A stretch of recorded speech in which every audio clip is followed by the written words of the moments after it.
What's going on, guys? Welcome back to another video.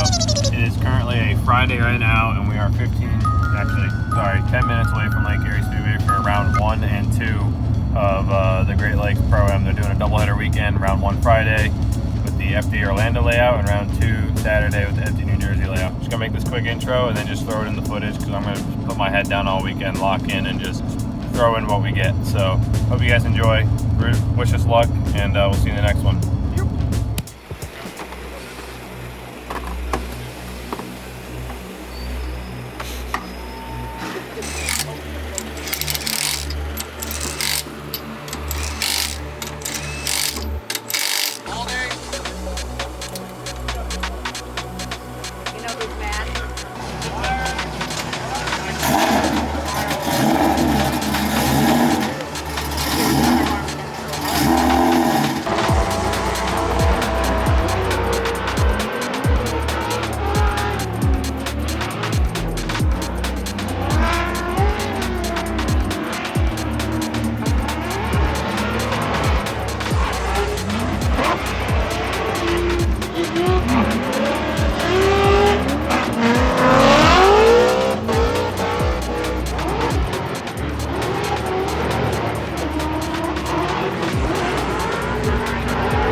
Going down to the rear.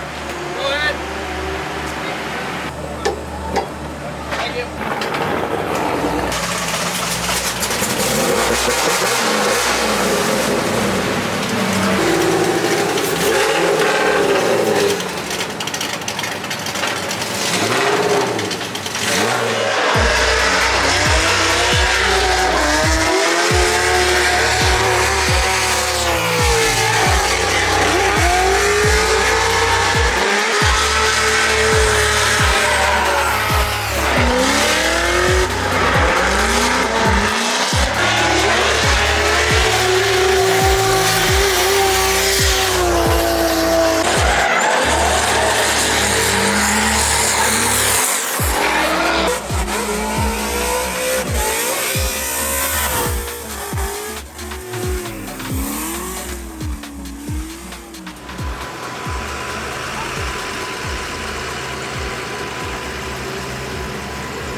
we got a quick little update. Chris unfortunately lost his seating battle. We'll throw in those clips. It is downpouring now. It wasn't raining for his battle, but now it is for mine. So hopefully I get a sight lap, but it's wet out there. Car's doing all right though. We had a few small issues. Sway bars that I made were hitting things and binding, so we took those off. Rear end is different than before, so it took me a little bit to get used to, but it seems like it's working for the most part. I've been missing third gear going up onto the bank, so I just need to not do that, and I think we'll be good for our first top 32 battle.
Eric Kananowicz followed, getting chased by Ryan Mucci.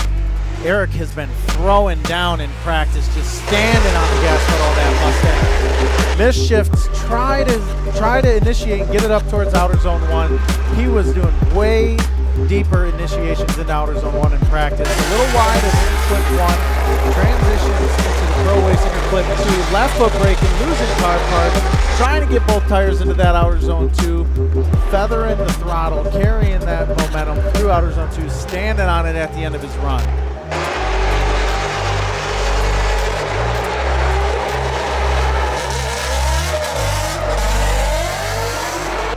Yeah, I have to assume that Kananowicz on his initiation there maybe missed a gear, it wouldn't go into gear. Something had to have happened because the way he was driving in practice, that's not even close to what he was doing. He was the highest guy on the bank all the way through.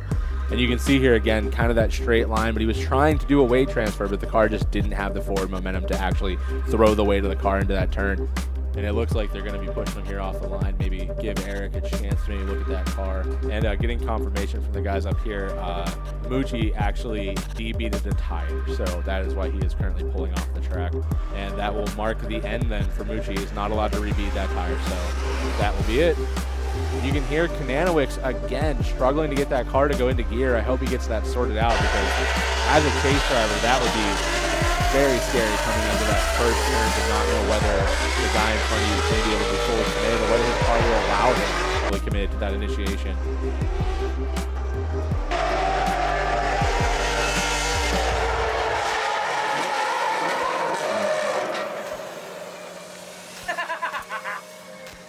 Yeah, and Eric Kananowicz will have some time here to get that sorted out because he is moving forward by default there. So. You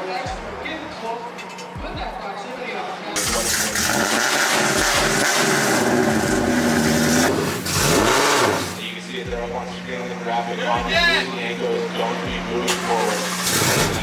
Crazy sponsored by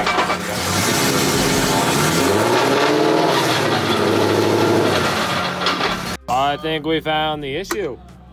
That is why we do not have some gears. Who's got a welder? That would eliminate reverse. Who's got a welder? Oh, linkage. The shaftinator. Ah!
on the line, we got Eric Kananowitz right now. And fun fact, that car's got a 5.2 Voodoo motor, which that is what would come in a modern GT350. That is a hot Ford motor right there. Yeah, that is the flat plane crank, 9,000 RPM rev limiter.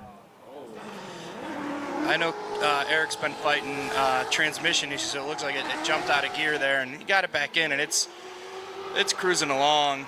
But that's a shame, because Eric was driving incredibly well all day yesterday, and as you can see here, once he gets it going, I mean, he's hitting all the zones, putting the car exactly where it needs to be. But I know last night they were him and his crew were fighting some major transmission issues. I think like the top cover on it is broken, and it won't stay in gear. Yeah, last night we were sitting around the fire. It was late, man, like 1:30, 2 in the morning. And I know Eric was in the tech barn migging a shifter linkage together that really should have been TIG welded, but it was all he had at his disposal. So, I mean, he got it out here, but it looks like he's still fighting those transmission issues tonight.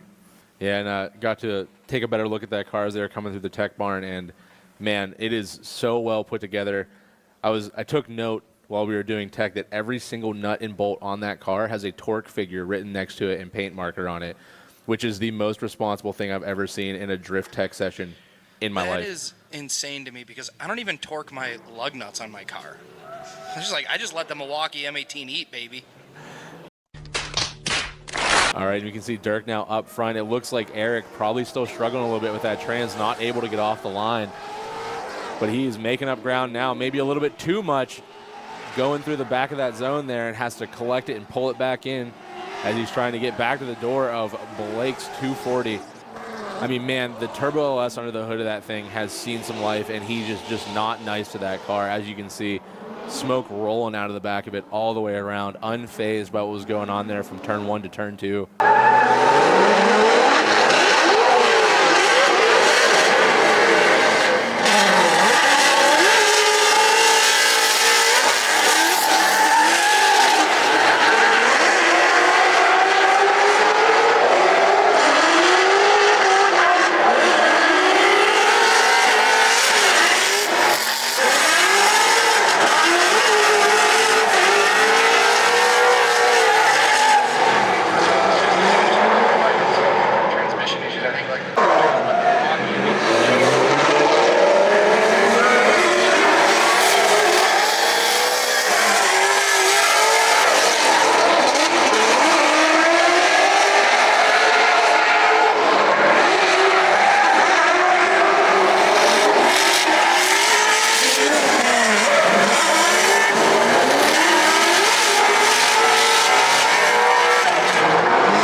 And that's going to be it for this video. I guess I never really filmed an outro. I thought I did, but I guess I didn't. I can't find a clip anywhere. Kind of explain what happened with the transmission. We broke the top rail cover, or the top rail in the top cover, I should say, which is what the shift forks actually ride on to move the dog rings to select which gear you go in. Well, we broke it in half, which then made it get stuck in 4th gear in my top 32 battle on the 2nd day, which is why I started in 4th gear in the chase and had no speed, and then came in way too hot once the car got going. I ended up welding it in the middle of the night to fix it, grinded it down. It worked, but it broke in that battle, unfortunately. The reason I was having issue getting into 3rd gear to begin with, I misshifted the box probably maybe 3 or 4 times on accident in the previous weeks, which slightly damaged the dog ring and the faceplate on the 3rd gear, and it slowly got worse over the weekend. As it got worse, I kept having to, I guess, slam it into gear more, or 4th gear, whichever gear I could really get it in on initiation, because sometimes it would happen while I was facing the wall and I just needed to go. So I think that's kind of the root of the cause, and then it found the weakest point, which happened to be the rod. But yeah, just wanted to add that in there real quick. I want to say a huge thank you to everyone that came out and lent it a hand. Would have been impossible without you guys and all the help. So lock was on in those weekends. The weekend still went great. Still had a bunch of fun. Just sucks that the car that we lost due to the car breaking. So because I was ready, I was ready to go. I was feeling good mentally there. Car was doing good other than the transmission. So I got new parts in. We're gonna fix it, and we'll get back out there, catch my drift in a week. Drift adventure video coming out next. See you guys in the next one, and have a good night. Peace.